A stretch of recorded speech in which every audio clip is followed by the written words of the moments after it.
Hola, Outubers. Supongo que a estas alturas todos, o casi todos, habréis visto la película Nuevo Orden de Michel Franco, que es un cineasta mexicano que ha puesto en funcionamiento, en recorrido por los cines, esta película que ha sido una de las más importantes sorpresas de los últimos tiempos. Primero porque ha sido todo un suceso desde el punto de vista de la taquilla, por lo menos en el ambiente de donde yo me muevo. En España la película fue la que más recaudó en el fin de semana de su estreno. Estamos hablando de cifras muy reducidas por efecto de la pandemia, pero con todo un número uno es un número uno. Y por otra parte, también es una película que ha levantado mucha polvareda por diferentes motivos. Primero, por el tema que aborda, que no es otro que el de la revolución de los desfavorecidos contra las clases dominantes, y por otro, por cierta ambigüedad que se esconde dentro de la narración que presenta la película. Y también podríamos añadir por nuestra parte cierta confusión en cuanto a los planteamientos, en cuanto a lo que se muestra al espectador. Vayamos por partes. La película empieza con unas imágenes muy impactantes que ya nos dice claramente que el afán de su director es justamente impactar al espectador. No tienen todavía demasiada relación con lo que se va a contar después, serían otras imágenes que corresponderían a un momento posterior, pero sí llaman la atención de manera poderosa. Y yo creo que este es el gran enfoque y al mismo tiempo el gran problema de la película. El director quiere impactar al espectador y eso le hace que en ocasiones narre confusamente los episodios que se van sucediendo en la película. Una vez pasadas esas primeras imágenes, se nos presenta a los miembros de la alta sociedad, la burguesía, que van a celebrar una ceremonia, una boda, en la que se están presentando todos. Hola, ¿qué tal? Pues bien, aquí venimos a celebrar esto. Y mientras fuera, pues hay como un rumor de algo, ¿no? De hecho, hay un momento en la película que casi parece pertenecer a una película fantástica en la que la madre de la novia abre un grifo y sale el agua verde. Y entonces ya el espectador tiene conciencia de que algo raro está ocurriendo, pero no estamos en ese territorio de la fantasía, estamos en el de la realidad. De repente, uno de los antiguos trabajadores de esa casa ha visto a su mujer expulsada del hospital donde iban a operarla del corazón y que ha sido sustituida por los dañados en eso que está ocurriendo ahí fuera. Va a pedir dinero para que le operen de manera privada, no en la sanidad pública.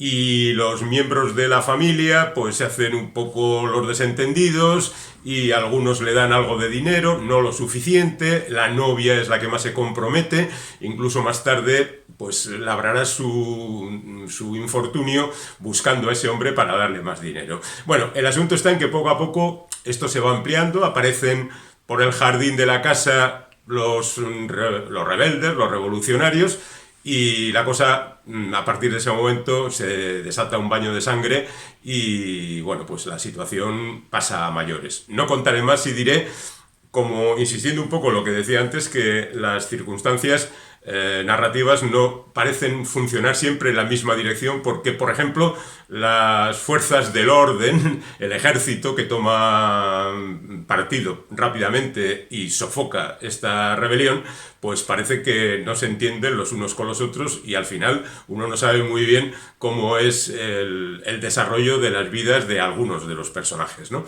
Pero bueno, al margen de todo eso, ya te digo que la película es muy impactante, es muy interesante. Y quizá allá en el fondo pues subyace algún tipo de advertencia de cuidado, no os revolucionéis demasiado porque si no el ejército va a tomar cartas en el asunto y va a ser peor para todos. Es decir, que es una película lo suficientemente ambigua que permite al espectador ir sacando sus propias conclusiones. Es una película muy interesante que yo recomiendo ver, más que nada porque mueve a la discusión y al deleite, digamos, intelectual y al análisis de la película y de las circunstancias sociales y políticas. Lo que nos lleva a nosotros hoy a hacer un vídeo sobre revoluciones en el cine. Claro, hay muchas revoluciones.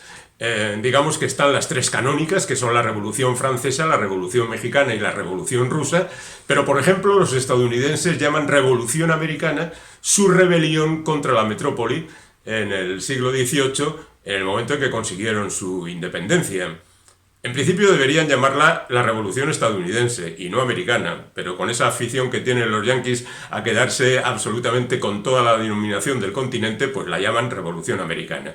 Nosotros la conocemos como la Guerra de Independencia Americana, y hay otras formas de nombrarla, pero en eso no entraremos porque ya digo que es una rebelión contra la metrópoli, no una revolución que nace en el seno de una sociedad. Lo mismo ocurriría con todas las revoluciones latinoamericanas que se rebelaron contra España en su momento, que es prácticamente el mismo caso que la revolución estadounidense. Tenemos por otra parte un montón de revoluciones que siguen a la Revolución Francesa. A lo largo del siglo XIX hubo un montón de ellas en Francia, por ejemplo, la famosa de 1934 que aparece en Los Miserables, o la de la Comuna de París en la década de los 70, en 1871, que acabaron, como todo el mundo sabe, pues con la entrada de las fuerzas militares y acabaron con esos intentos revolucionarios. Luego tendríamos, por supuesto, podríamos mencionar la Revolución de Asturias, que fue un precedente de la Guerra Civil Española, donde también los uniformados acabaron con esta rebelión popular, y pues podríamos ir a la Revolución China y después a la Revolución Cultural. Primero la Revolución contra los poderes establecidos y después la Revolución Cultural, que tiene ese nombre porque lo revolucionario estaba en boca de los que hacen la revolución o lo que sea, y lo de cultural, pues porque viene muy bien, pero en definitiva fue un gran desastre. Casi podríamos decir que la primera gran revolución fue la de Espartaco, el hombre que levantó en armas a los gladiadores y después a los esclavos romanos y que puso en un brete al Imperio Romano. Bueno, en realidad todavía no era el Imperio, era la República Romana. Y lo cierto es que acabó también, como todos sabemos, gracias a la película protagonizada y producida por Kirk Douglas y dirigida por Stanley Kubrick. De hecho, de ahí nace, por ejemplo, algunas otras revoluciones, como la de los espartaquistas en 1919, liderados por Rosa Luxemburgo, que creó esta especie de liga intelectual proletaria, que en el 19 pues trataba de aprovechar la marea de la Revolución Rusa y bueno, pues que también tuvo su desarrollo. En definitiva, que hay muchas revoluciones, incluso podríamos retroceder hasta el siglo XVII, a aquel levantamiento de Oliver Cromwell contra la corona británica, que acabó con la decapitación de Carlos I, y después con la reinstauración de la corona con Carlos II. Es decir, una revolución que era más religiosa que política y social, y que, bueno, pues tiene también su representación en la película Cromwell, protagonizada por Richard Harris en el papel de Cromwell y Alec Guinness en el papel de Carlos I. Y esto sería un repaso así a las revoluciones, pero nos vamos a quedar, ya digo, con las tres clásicas, que son la Revolución Francesa, la Revolución Mexicana y la Revolución Rusa. Damos por sentado de que os habéis dado cuenta que no podemos hablar de todas las películas de las revoluciones. Hablaremos de las más representativas. A mí recuerdo que me impactó mucho el Napoleón de Abel Gance, que es una película del 27 y que tiene un extraño poderío visual que arrastra y es un poco como la Marsellesa, ¿no? Un himno que impulsa a las masas a levantarse y avanzar por la justicia y por todo lo que consideramos bueno en el mundo.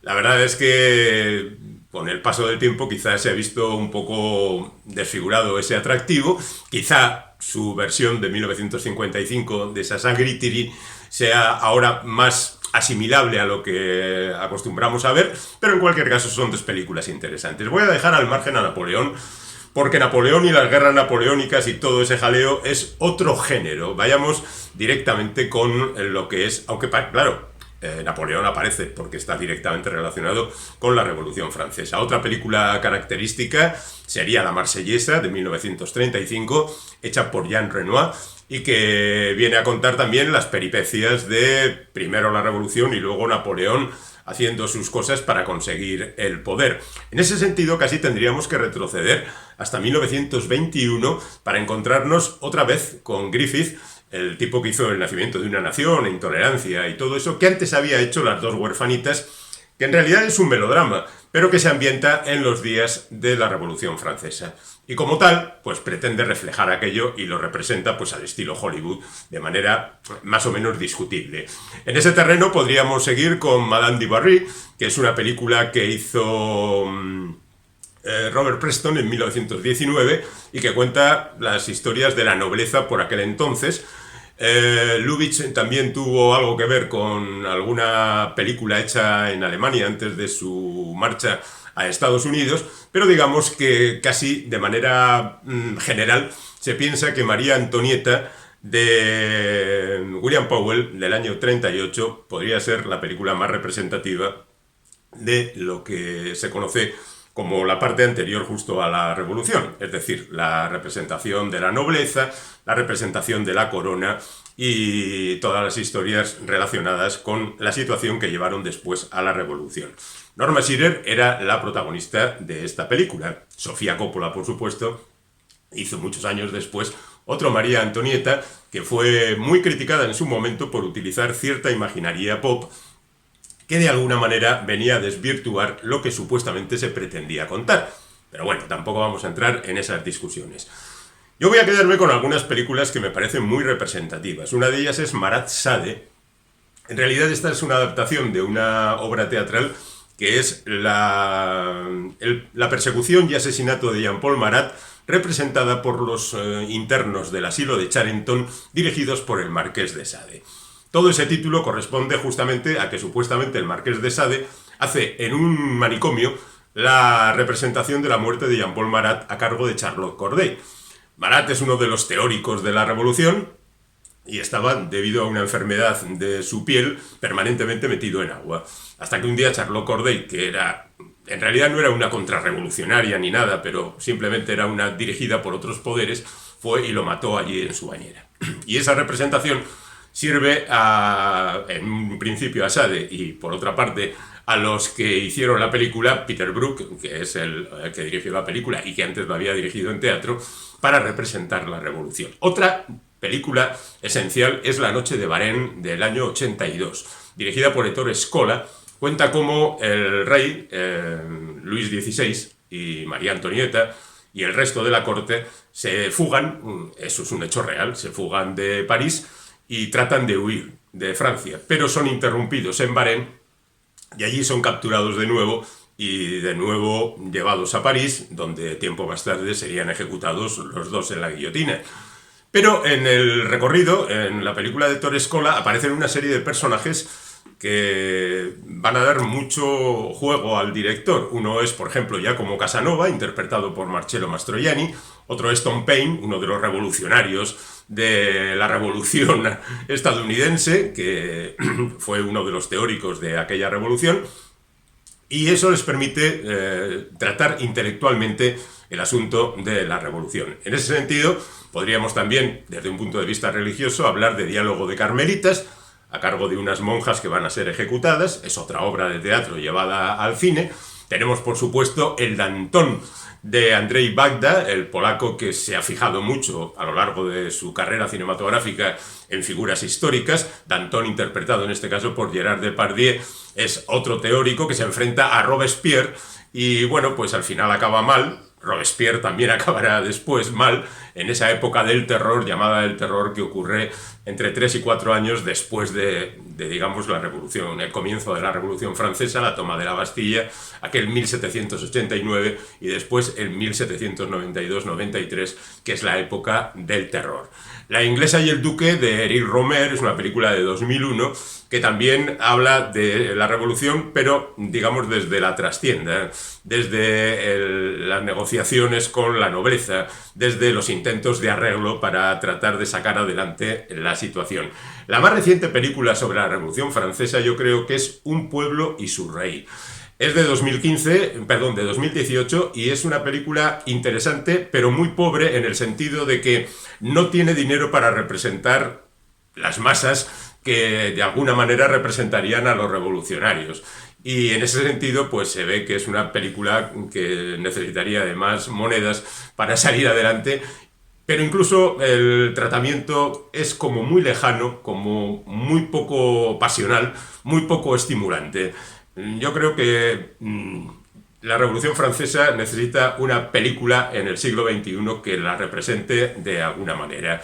Y retrocediendo un poquito en el tiempo, nos encontraríamos con María Valesca, que es una película del año 37 de Cedric Gibbons, donde en realidad se trata de que Greta Garbo y Charles Boyer hagan su numerito, que no va muy para allá. Por otra parte, tenemos la Pimpinela Escarlata, que es un personaje de la baronesa de Orsi. La baronesa de Orsi, como pertenecía a la nobleza, pues hacía relatos con un noble que se hacía pasar por revolucionario durante el día, pero que por la noche se enmascaraba y salvaba a nobles que estaban encerrados en espera de su ejecución. Y bueno, pues son historias de aventuras que tuvieron en el año 36 una plasmación con Leslie Howard de protagonista y en el año 50 otra plasmación cinematográfica con David Niven de protagonista. Pero la gran estrella, desde el punto de vista frívolo, permítaseme, de la Revolución Francesa es, sin duda alguna, Scaramouche. Scaramouche es un personaje creado por Rafael Sabatini en una novela que comienza de manera espectacular. Es algo así como: vino al mundo con el don divino de la risa y la intuición de que el mundo estaba loco.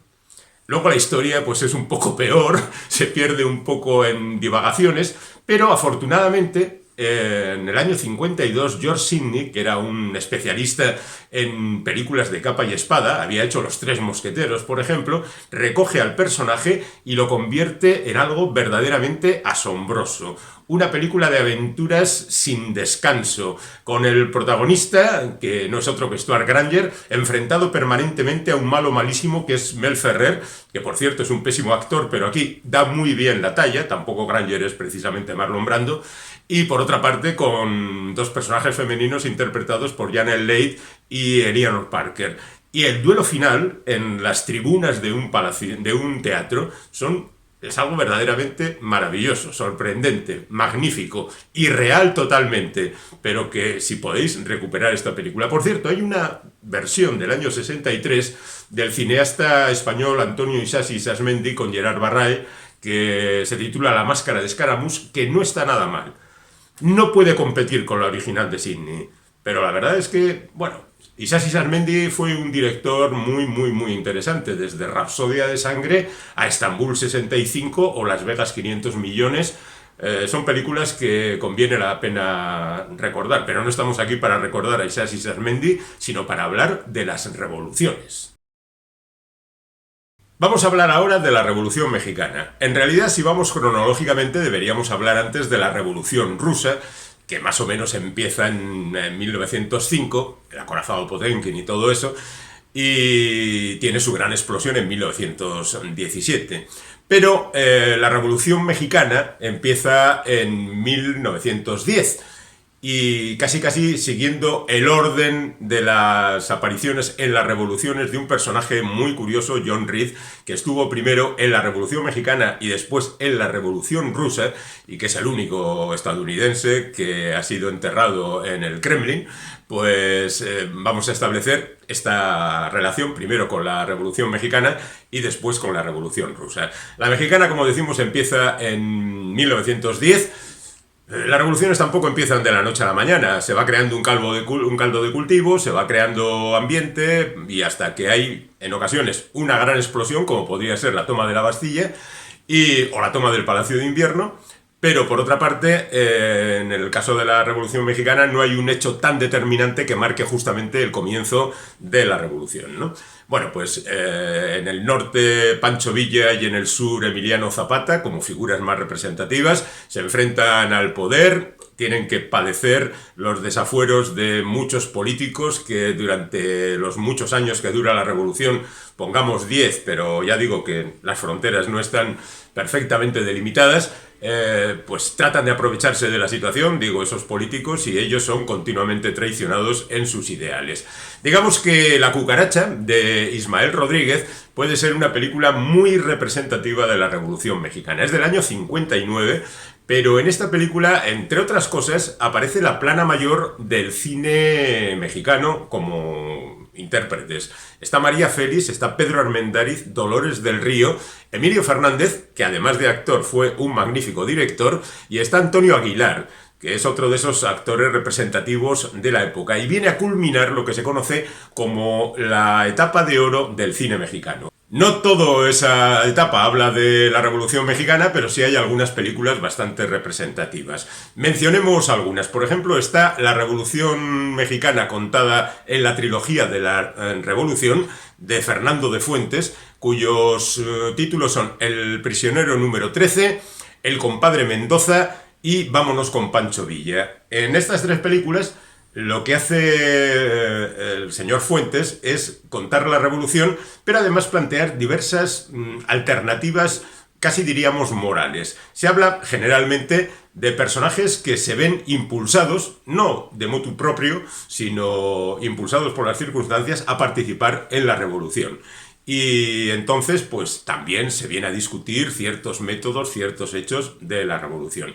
En Enamorada, película del año 46 de Emilio Fernández, se viene a plantear incluso la relación entre los poderosos y los desfavorecidos, de manera que se considera casi una historia de amor entre una representante de la clase alta y un representante de la clase baja, ¿no? Y por otra parte tenemos otras películas como Los de Abajo, del año 39, de Chanu Urueta, que es la típica película que habla de la revolución con mayúsculas, en el sentido de que evidentemente sus protagonistas son justamente aquellos que se levantan en armas contra la opresión de los poderosos. Hay otra versión de 1978, pero digamos que la buena es la de Chanu Urueta del año 39. Y ahí hay un montón de películas en esa época, de los años 30, 40, La Generala, Juana Gallo, La Soldadera. Todas son películas que hablan de mujeres revolucionarias, por ejemplo, ¿no? Gente que se echaba a la calle con las cananas cruzadas sobre el pecho y su fusil, y a hacer la revolución con los hombres. La Escondida es una película del año 56 de Roberto Gabaldón, que habla también de este tipo de cosas, y casi hay una película resumen de todo esto ya del año 1973, que está hecha por Gonzalo Martínez Ortega, que se titula El Principio, donde un jovencito perteneciente a las clases altas es enviado a Europa para educarse y adquirir conocimientos. En mitad de su estancia se declara la Revolución Mexicana y él vuelve y se ve escindido entre su pertenencia a la clase alta y su deseo, gracias a las enseñanzas que ha recibido en Europa, de ayudar a la revolución.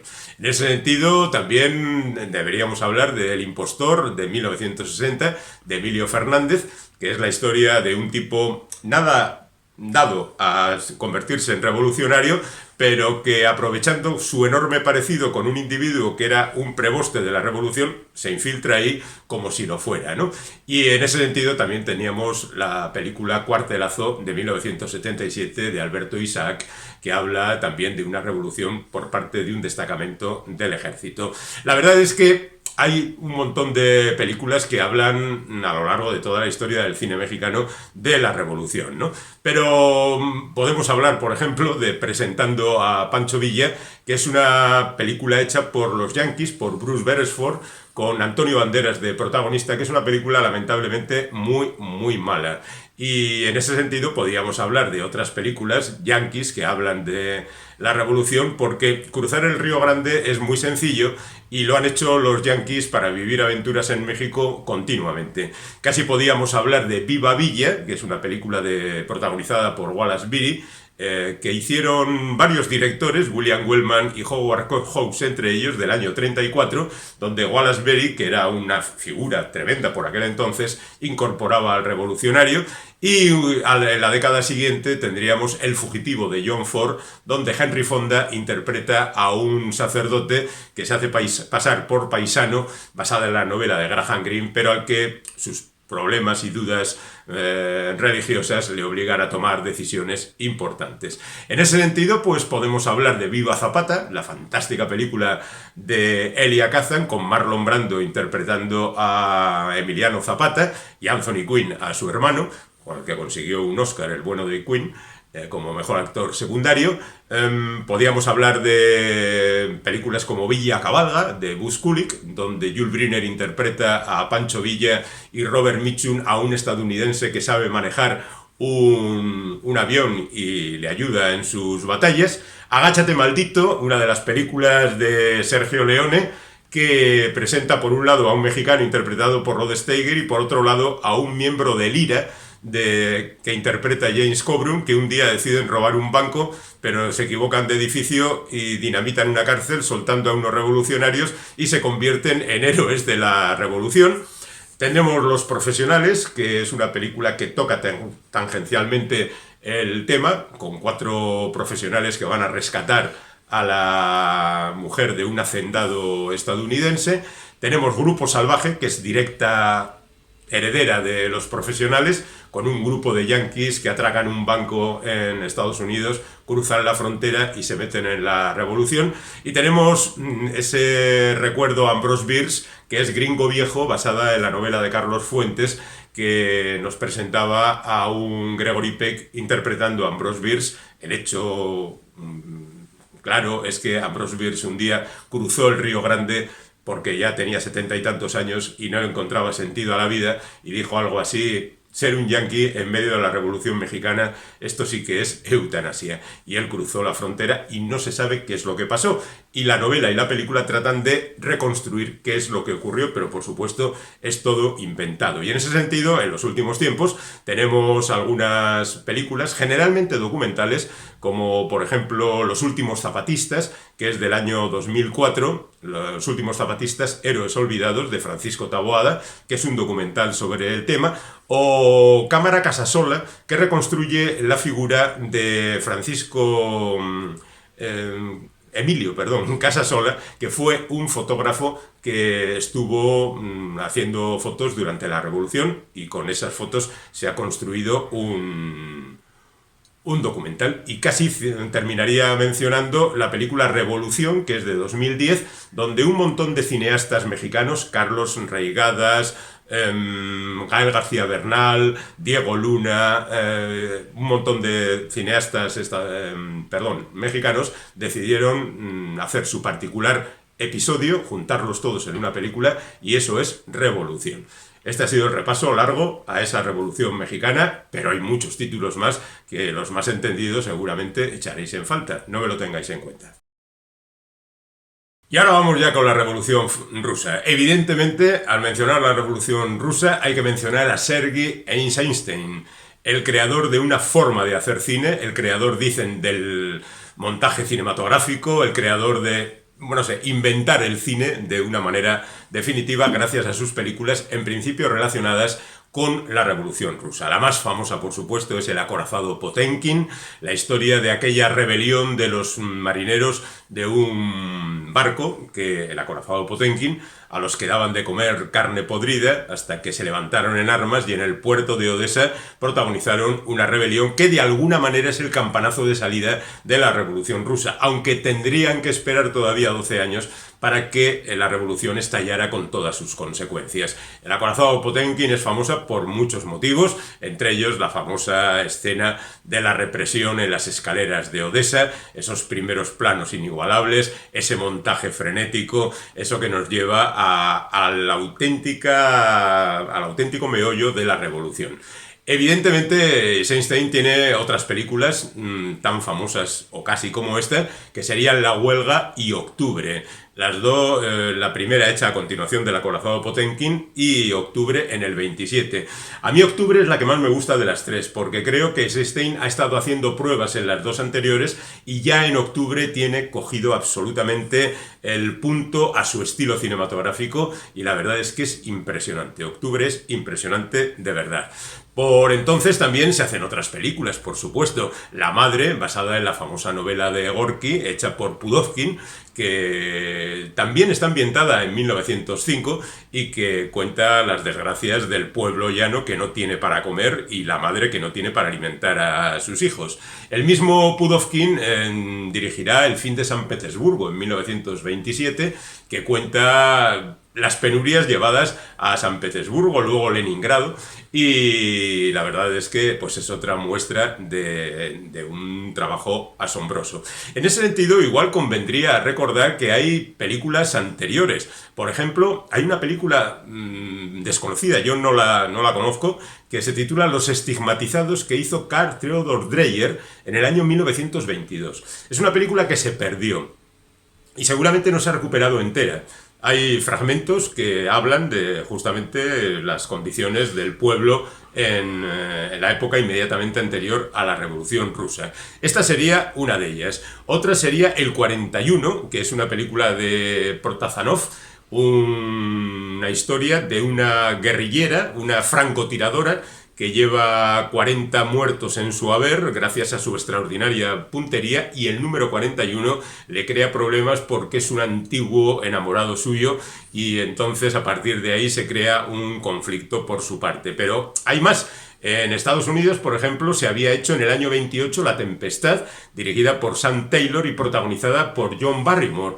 Y aquí, aunque se cuenta una historia un poco al margen de la revolución, está ambientada en los ambientes militares, también tiene algo que ver con todo esto. Y hay una curiosísima película de Joseph von Sternberg del año 28 titulada La Última Orden, que habla de un ruso blanco, que decide marcharse cuando la revolución empieza a funcionar. Y él entonces se va a Estados Unidos. Y una vez allí le contratan, ya que es ruso, para hacer una película sobre la revolución rusa. Y el hombre, evidentemente, tiene sus problemas. Según parece, la historia es de Ernest Lubitsch, originalmente, y Emil Jannings es el protagonista de la película. Es una película que tampoco he visto y la verdad es que me encantaría porque lo que cuenta es tremendamente atractivo.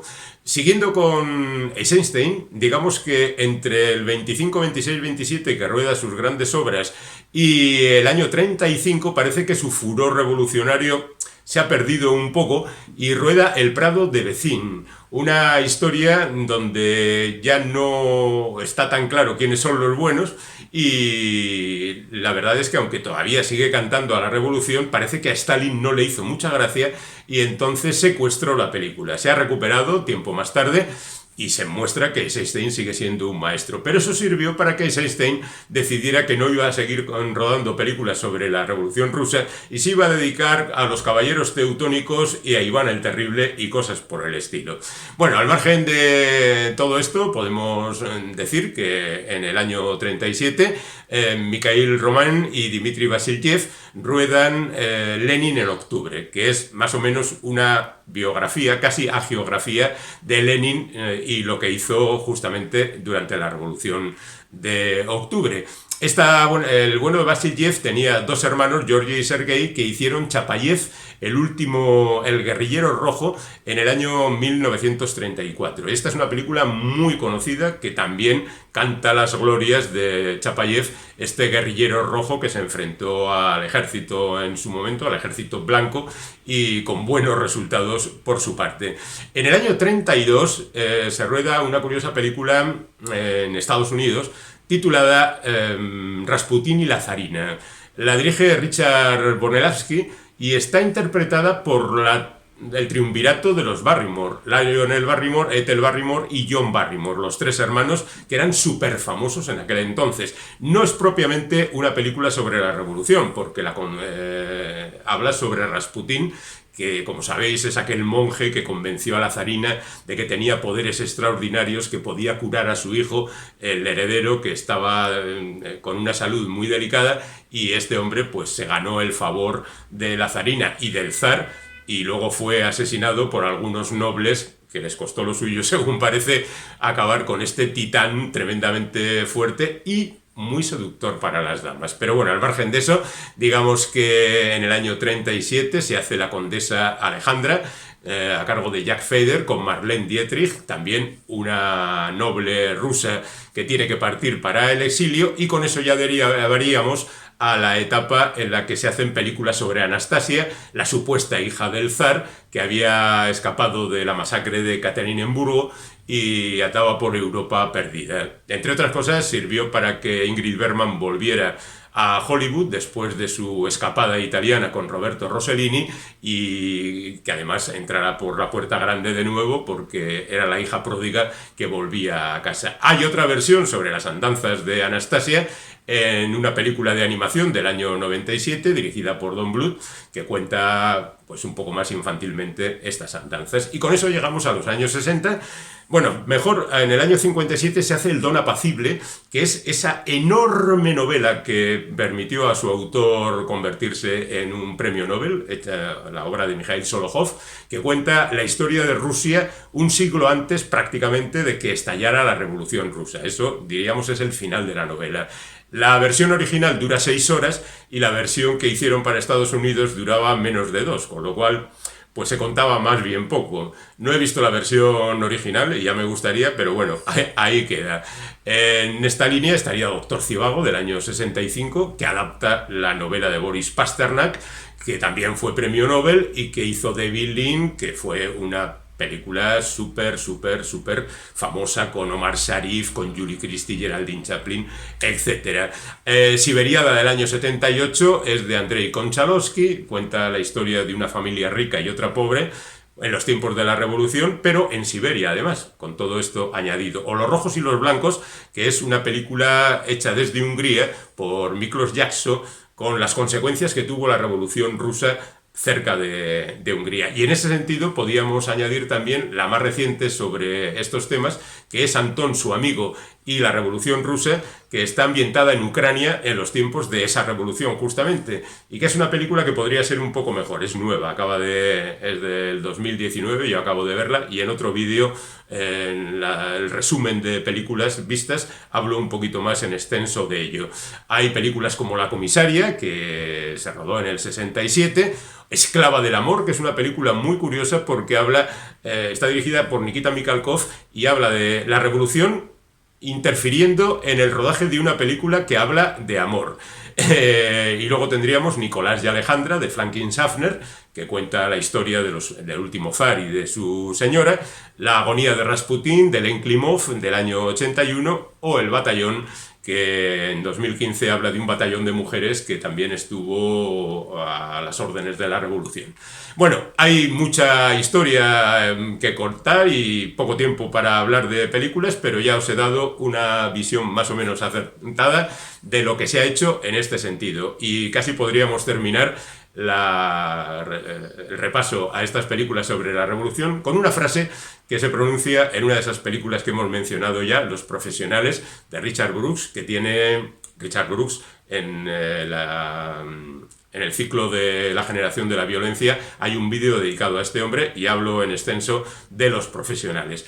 En un momento de la película, después de un hecho violento, el bueno de Burt Lancaster reflexiona de la siguiente manera: siempre ha habido una revolución, una única revolución, la de los buenos contra los malos. La pregunta es, ¿quiénes son los buenos?